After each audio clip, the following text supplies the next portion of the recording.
Dangerous Assignment. Transcribed starring Brian Donlevy as Steve Mitchell.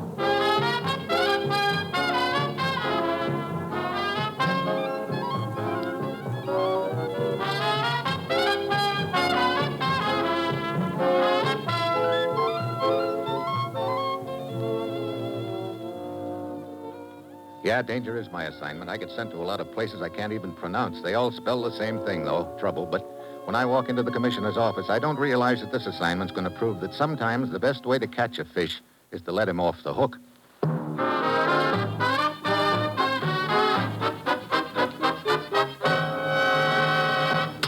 Morning, Commissioner. You sent for me? Steve, a freighter called the Colfax Star is due to arrive at the Greek port of Piraeus tomorrow night. I want you to be there to meet her. She have a special passenger aboard? Very special. His name is George Vuko, and he's carrying a file of papers stolen from a U.S. government office in Paris. And we want that file, huh? No, it's worthless. Oh, then it's George Vuko we want? Wrong again.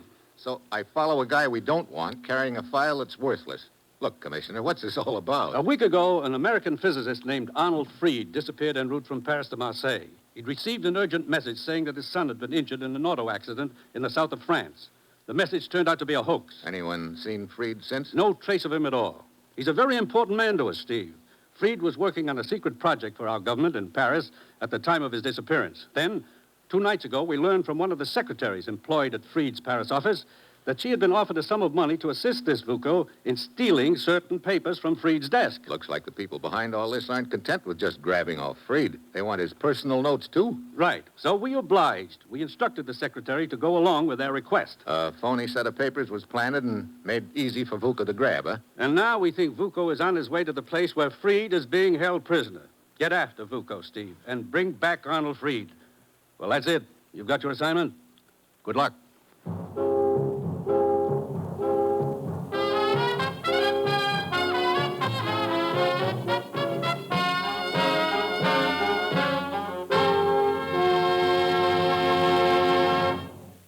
The National Broadcasting Company is presenting Dangerous Assignment, starring Brian Donlevy in the role of Steve Mitchell, colorful two-fisted government agent.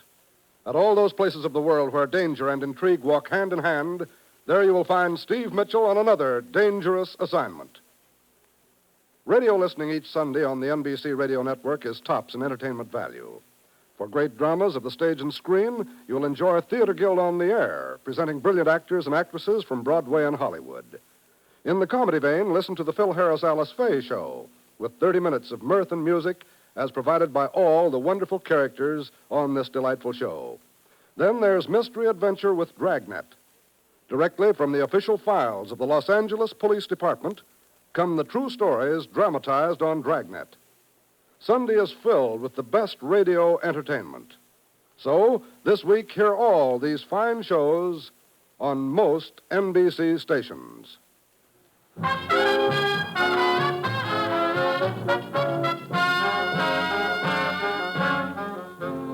Sure, I've got my assignment. Get over to Greece, pick up the trail of a gent named George Vuko, and hope he leads me to a spot where American scientist Arnold Fried is being held prisoner. It's early Thursday evening when I arrive. I hurry down to the docks and wait for the freighter Colfax to tie up. She pulls in half an hour later, and I watch the passengers come ashore. None of them fits the description I have of Vuko. I wait another 10 minutes, but there's no sign of him, and I'm beginning to feel like something's gone wrong. I hurry aboard the ship, and after showing the purser my credentials, we go below to Vuko's cabin. I wait a short distance away while he knocks on the door.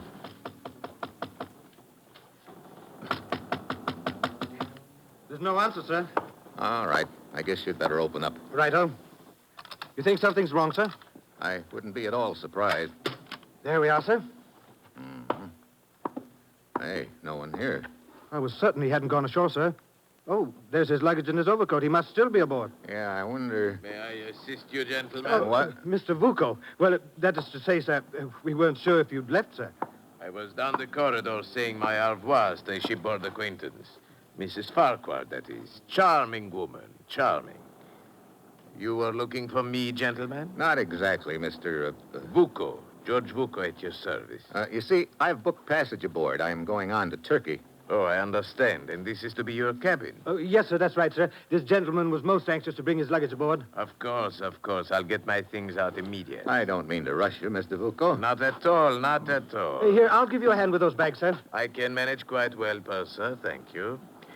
Well, gentlemen, au revoir, and I hope you have a pleasant journey. Mr. Thanks. Sort of caught us red-handed, didn't he, sir? Yeah, I think he sort of planned it that way. Now he knows what I look like, and it's not going to make my job any easier.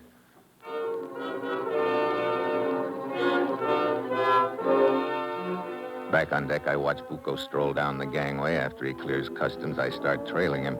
15 minutes later, he checks in at the Alexandria Hotel and draws room number 608. I draw outside accommodations, a neat little hiding place on a small balcony at the far end of the 6th floor corridor.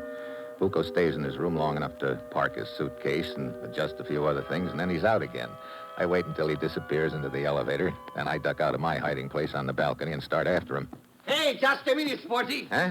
I want to have a little talk with you if you Look, don't I'm mind. in a hurry, Buster. Stay where you are. I shoot. Oh, put that baby cannon away, Buster. Buster again. Allow me to introduce myself.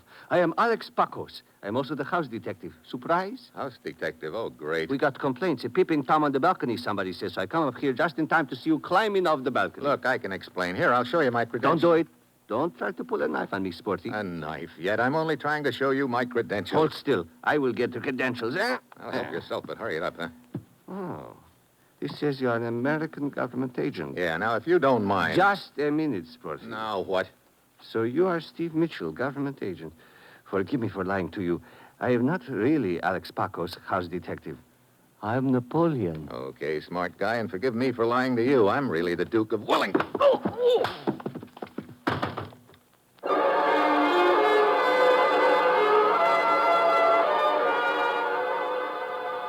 Friend Pacos pulls up like a road map. I head down the stairs, but when I get to the lobby, George Bucco is nowhere in sight. I hurry out into the street.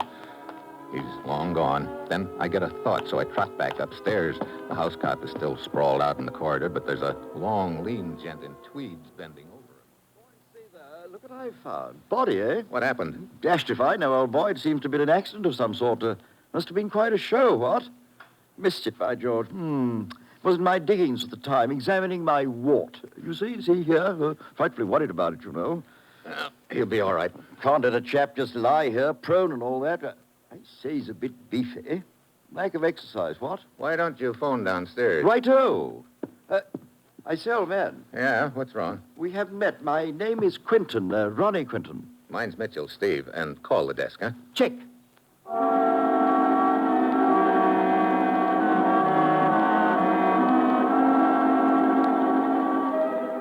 Quentin rattles his tweeds down the hall and disappears into his room, which is what I've been waiting for. I pluck the passkey from the house detective's pocket and slip into Bucco's room. The suitcase is on the bed, open. I give it a fast frisk and then start in on the room itself. I figure if the papers are still here, that means he'll be back. Otherwise, I'm cooked. I continue my search of the room until I hear a key in the lock. I duck into a closet fast. It's my old friend Quentin, the gent in tweeds, and he's followed by a seamy-looking little character. Close the door quickly, Fabio. Good. The American chap is prowling about the corridor somewhere. We wouldn't want him to see us. I don't like this. I don't like it at all. Oh, you shut up. But it was splendid. The American was to follow Vuko. Of course, but that confounded house detective ruined everything before he detained Mitchell. When Mitchell thought he'd lost Vuko, he came back. The papers. Where did Vuko leave them? Rolled up in the window shade. Now, hurry. Yes, here they are. Good. Now, you know what to do. Now, hurry. Your train leaves in a quarter of an hour. Yes, I know. But Mr. Quinton. What is it, Fabio? The small matter of money. 50 Oh, pounds. you shall be rewarded in due time, Fabio, in due time. One more thing. About this American Mitchell. Well, what about him? What does he look like? I mean, if you were to follow Oh, him. he won't. I'll see to that, Fabio. Now, go, boy. Go! I watch the two of them slip out of the room, and when I think the coast is clear, I follow. I hurry out in the hall, and then as I reach the head of the stairs... Aha! Sporty! Oh, great. Napoleon again. He comes roaring I at me got like to an get angry this bull. guy. I sidestep. He goes flying past me and winds up in a heap at the foot of the stairs, out cold. I tuck the passkey in his vest pocket and mush on.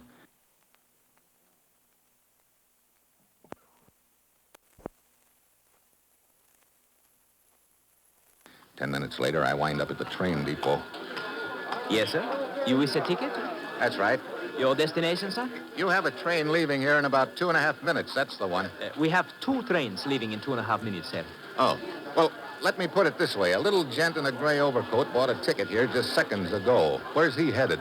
A little gentleman, you say? Yeah, he's standing right over there, eyeing that fat blonde at the coffee counter, the one with the small mustache. The gent, not the blonde. Oh, that one, yes. Well, it's not customary to, My credentials.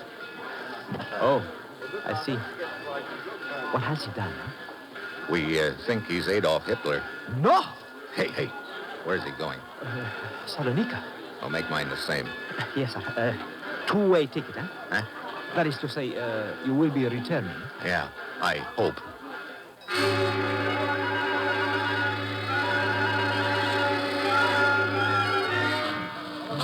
As the train starts up, Fabio jumps aboard, and I'm right after him. I can stick close because he doesn't know what I look like. I follow him through one car after another, wondering when he's going to settle down. Then, in between cars, I suddenly get the idea someone is following me. I whirl around and look into the business end of a 45, holding it, his friend Quentin. You are a persistent fellow, aren't you, Mr. Mitchell?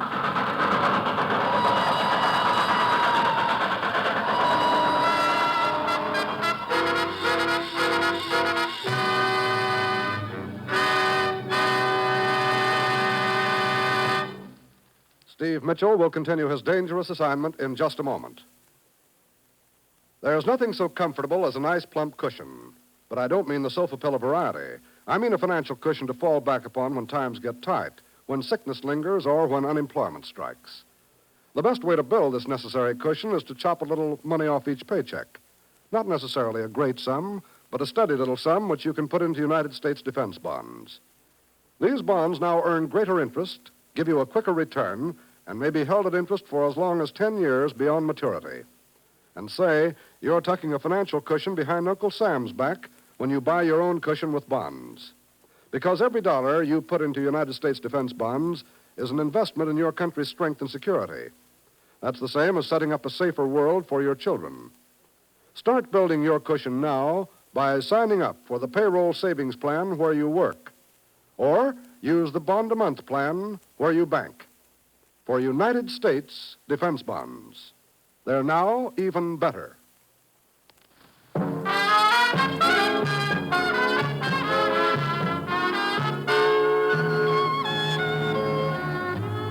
Now back to Dangerous Assignment and Brian Donlevy as Steve Mitchell.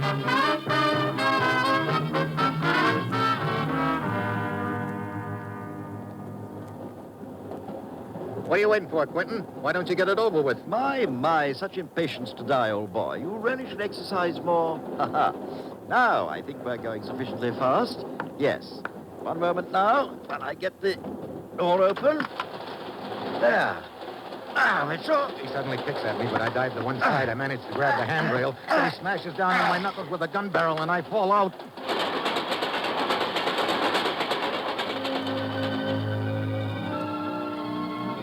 I land on the roadbed and roll onto the other tracks. I lie there a moment stunned. Then, dimly, I can make out an approaching roar, another train heading right for me. Quentin's timing was pretty good. I gather with strength I've got left and roll off the tracks just in time.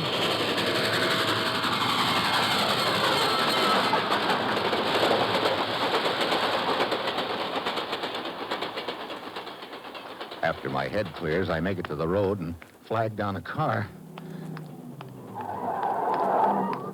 Hey, look, I've got to beat a train to Salonika and... Hey. Mitchell! Vuko. Get back! Sorry! Oh! Thanks for the use of the car, Vuko, old boy.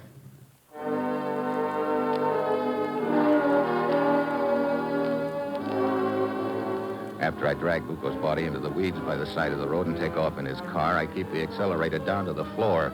Finally pull up in the train just at the outskirts of Salonika. It's a dead heat at the depot. I get there as Fabio and Quentin step off the train. Fabio starts walking through the produce district with Quentin following half a block behind, probably to make sure that nothing happens to Fabio. Now, I've got a problem. Fabio's the boy I want to follow, but I can't do that very well with Quentin tagging along. I ease around a parked truck and wait until Quentin walks by. Hi, sweetheart. Just keep your Mitchell. hands in sight, old boy. Let go my arm. Keep quiet or your arm goes with me. Now walk. What good's this going to do you? The way I figure it, Quentin, the play was for me to follow Vuko. He was the decoy in the meantime. Fabio up ahead there is the boy with the papers.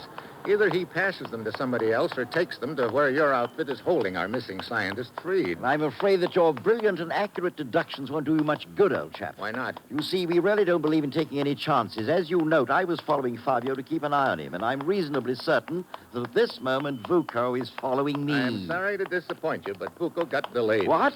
Fortunately for me, he was tailing the train. I persuaded him to let me borrow his car. Here, this is far enough. Truckload of cabbages. That'll do very nicely. Mitchell, don't try it. I gag him with his handkerchief and tie him up with his belt and necktie. Then I roll him onto the truck under some of the cabbages. As I start away, the driver shows up and drives off with the truck. So I figure Quentin is out of the ball game for the time being. I take off after Fabio and tail him to a small bar. But the way he starts tossing down the drinks, it doesn't look like he's got anything on his mind but a celebration. I start wondering if anything's going wrong or if he's already passed on the papers. I figure I'd better get closer to him, which I can do because he doesn't know what I look like. But along about then, he saves me the trouble. He decides to get closer to me. You like Fabio to buy you a drink? Well, That's good. Bartender, bring drink for my friend. I like your face. I buy you a drink. Thanks, but don't let me keep You don't keep me. I got nothing to do but drink with people I like. You I like. You have happy face, not like sour face or him. Who? Over there, I don't like his face. That happens to be a police lieutenant, Buster. Fabio. And I don't care if he is police lieutenant or mayor. Hey, watch out, your coat sleeve. It's in the ashtray. Huh? Don't look now, but you just burned a hole in your sleeve. Stop trying to change the subject. Hey, you! You over there. Hey, look. Come here, you. Yes, sir. What is the matter? You know something? I don't like your face. Look, Lieutenant, he's... You keep out of this. I suggest you keep quiet and avoid trouble. Trouble? You want trouble, huh? I'll give you trouble. You're drinking my face. Oh, brother. You are under arrest. You want more trouble? I'll give you more. Hey, cut it out.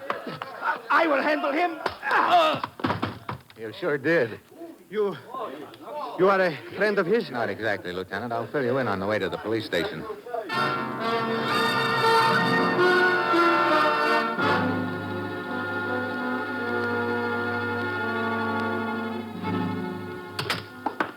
Oh, where'd you put him, Lieutenant? Where he belongs, Mr. Mitchell, in the drunk tank.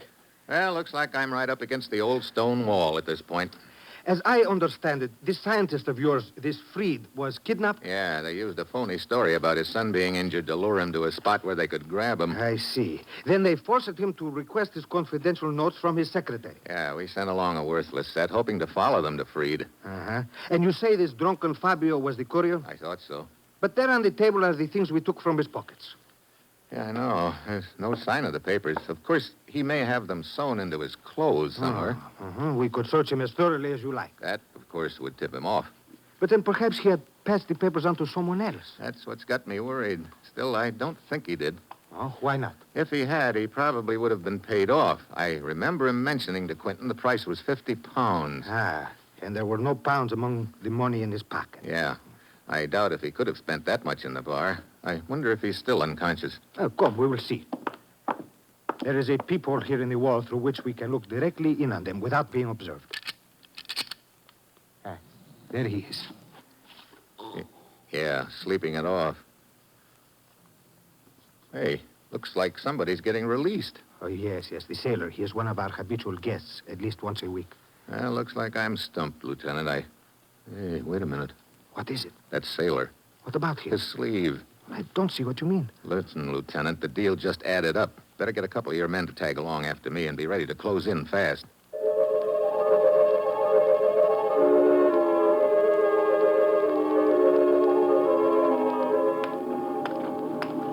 I slip outside and start tailing the sailor. He heads straight for the waterfront to a rusty-looking freighter tied up at one of the piers.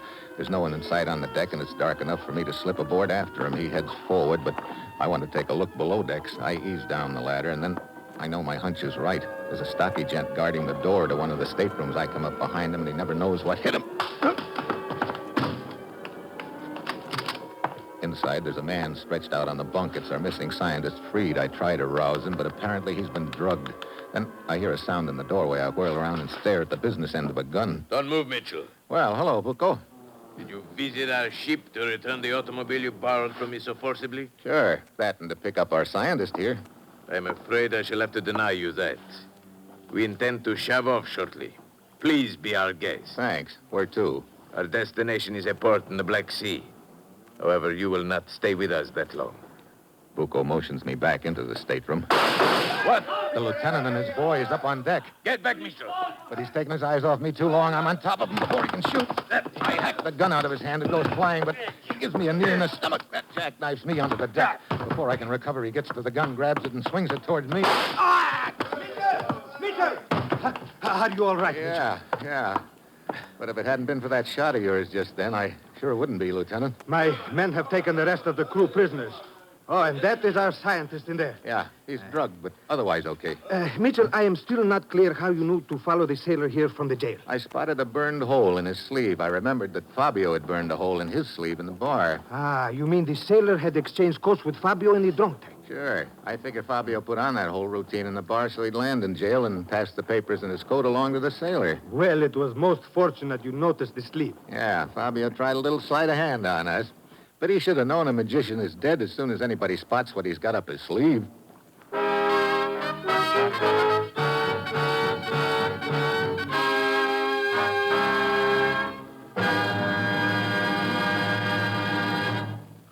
Our star, Brian Donlevy, will return in just a moment. Variety is the spice of life, they say, and variety is what we at NBC attempt to give you each Thursday evening. Yes, each Thursday on most NBC stations, you'll hear such entertaining programs as The Roy Rogers Show, Father Knows Best, Truth or Consequences, The Judy Canova Show, and Eddie Cantor's Show Business Show. Roy Rogers brings Western song and adventure from the Double R Bar Ranch in Paradise Valley. Later, it's time for Father Knows Best with Robert Young in the title role. And perhaps you'll agree that the things about which Father knows best is trouble. But trouble or not, there's always fine listening when it's time for Robert Young to star on this station. Ralph Edwards brings you Truth or Consequences, and the fun really begins when a contestant misses a question and has to pay the consequences. Judy Canova adds to the mirth and merriment with hilarious comedy and some songs in her own delightful style. Then Eddie Cantor brings you his show business show, during which he reminisces about his years in the entertainment world. Every Thursday, listen to all these fine shows on most NBC stations.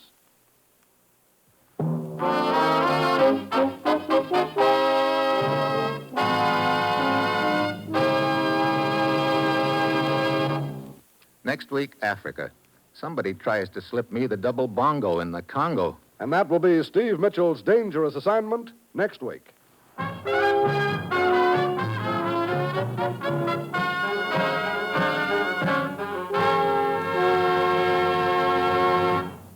Included in tonight's cast were Jan Arvan, Paul Frees, Paul Duboff, Ramsey Hill, and Tony Barrett. This is John Storm speaking.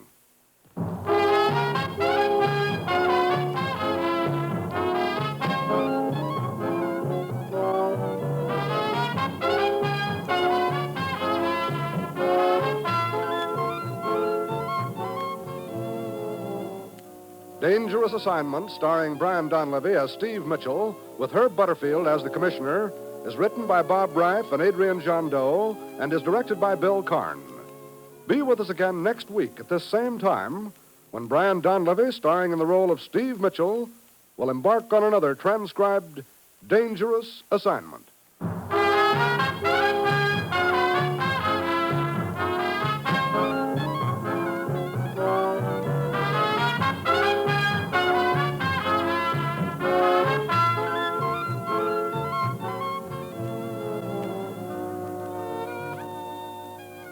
Tomorrow, hear both Father Knows Best and Truth or Consequences on NBC.